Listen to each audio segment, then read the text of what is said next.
Assalamualaikum warahmatullahi wabarakatuh. Hai semuanya, apa kabar? Semoga kita semua sehat selalu dan dijauhkan dari COVID-19. Dan doakan semoga kita semua bisa bertemu dan melakukan kegiatan seperti sedia kala. Amin.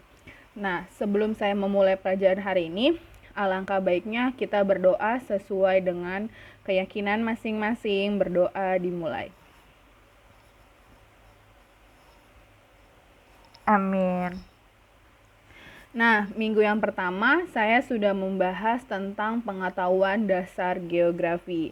Saya ulang lagi ya, geografi adalah ilmu yang mempelajari tentang bumi dan isinya. Nah, yang minggu kedua sudah membahas juga tentang konsep geografi, yaitu ada 10 konsep geografi. Saya harap kalian mengerti apa konsep geografi dan contoh-contohnya. Nah, minggu ini saya akan membahas tentang prinsip, objek, dan aspek geografi. Yang pertama kita akan bahas prinsip geografi. Prinsip geografi itu ada 4 ya, ada 4 prinsip.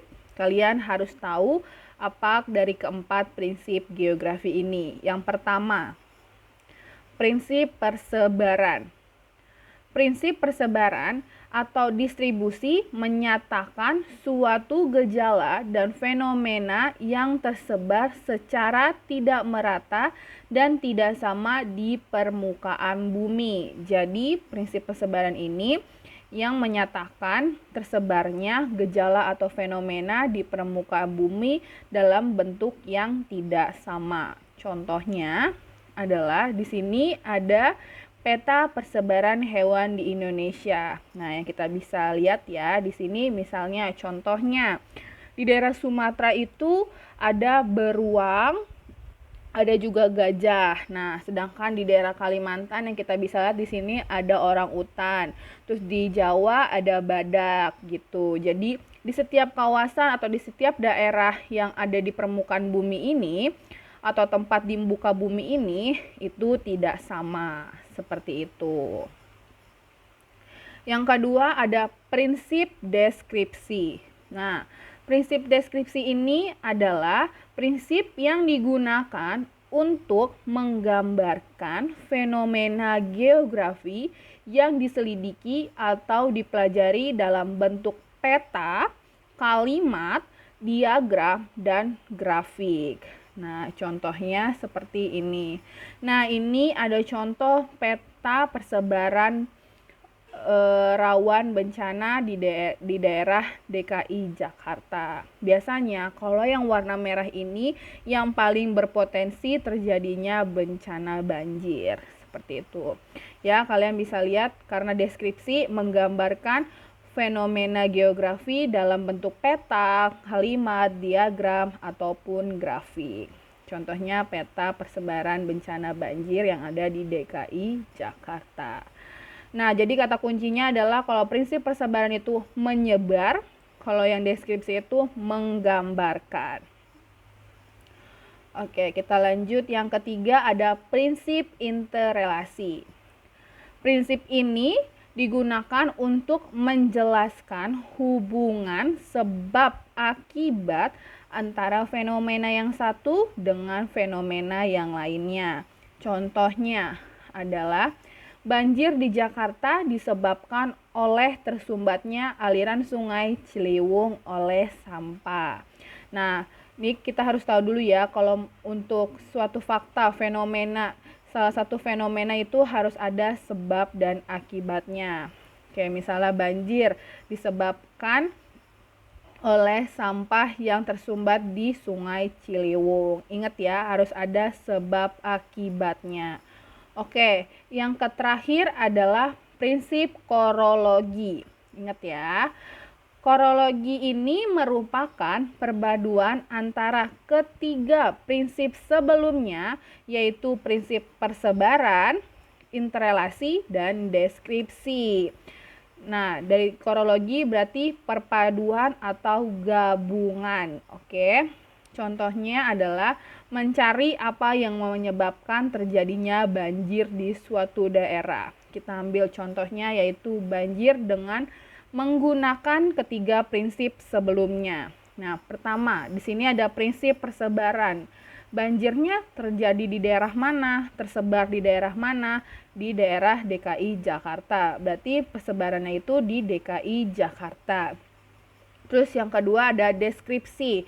Nah, digambarkan menggunakan apa? Menggunakan peta rawan bencana. Yang tadi sebelumnya udah saya kasih contohnya. Terus yang ketiga ada interrelasi. Apa yang menyebabkannya? Kenapa kok bisa terjadinya banjir? Nah, banjir yang ada di Jakarta ini disebabkan oleh sampah yang tersumbat di Sungai Ciliwung. Jadi, itu contoh dari prinsip korologi digabungkan dari ketiga prinsip yang tadi. Saya harap kalian mengerti akan keempat prinsip geografi. Selanjutnya, ada objek studi geografi. Objek studi geografi ini dibagi menjadi dua. Yang pertama ada objek material, yaitu fenomena geosfer ya, yang kalian sudah tahu, yaitu ada litosfer, atmosfer, hidrosfer, antroposfer, biosfer. Nah, di sini litosfer itu artinya lapisan paling luar dalam bumi kita ya, lapisan paling atas ya dari bumi kita. Terus atmosfer itu lapisan yang paling bawah. Nah, terus ada hidrosfer, lapisan air, ada biosfer, makhluk hidup seperti kita kayak manusia, hewan, dan tumbuhan.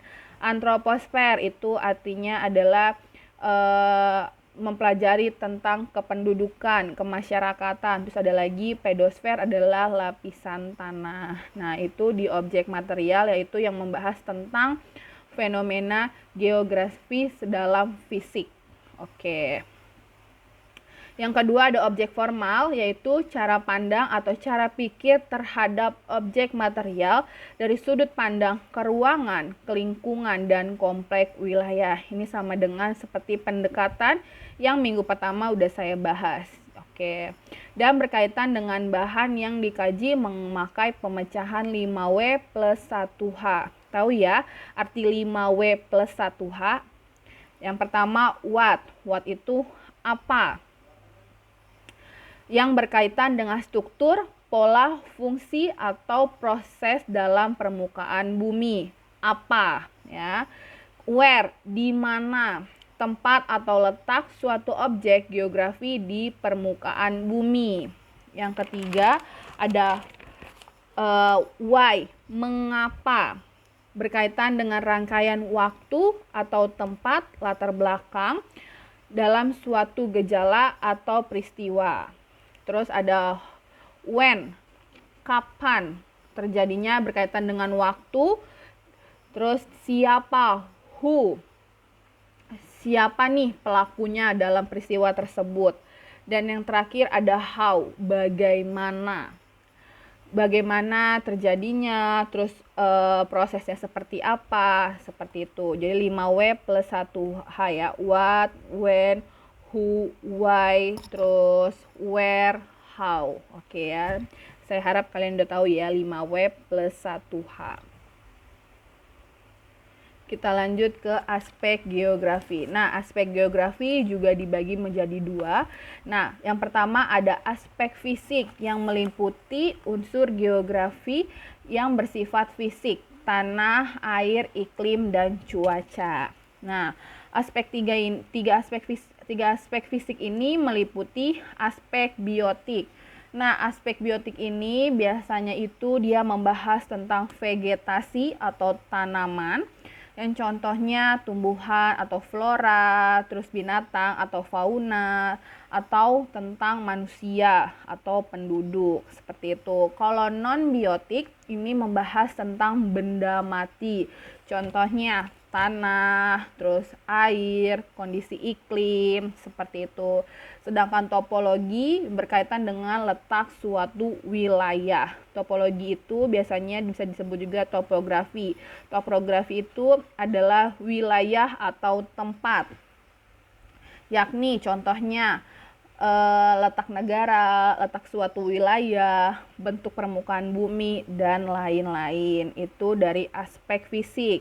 Nah, yang kedua ada aspek non-fisik yang mencakup manusia dengan segala aktivitasnya yang meliputi ekonomi, sosial, budaya, dan politik. Seperti itu. Oke, terima kasih. Apabila ada yang mau ditanyakan, kalian bisa WA saya atau kita bertemu di Zoom. Jadi kalian bisa tanya apa saja tentang materi ini di Zoom. Untuk tugas saya akan berikan di Google Classroom dan insya Allah minggu depan saya akan melangsungkan ulangan harian yang pertama. Jadi jangan lupa kalian mengikuti PJJ 3 jalur yang ada di SMA Widya Manggala. Yang pertama mengikuti Zoom, yang kedua mengerjakan tugas di GCR atau Google Form, dan yang ketiga menonton video pembelajaran yang ada di YouTube. Jadi jangan lupa karena ini sangat penting untuk kalian. Terima kasih. Mohon maaf apabila ada salah-salah kata. Wassalamualaikum warahmatullahi wabarakatuh.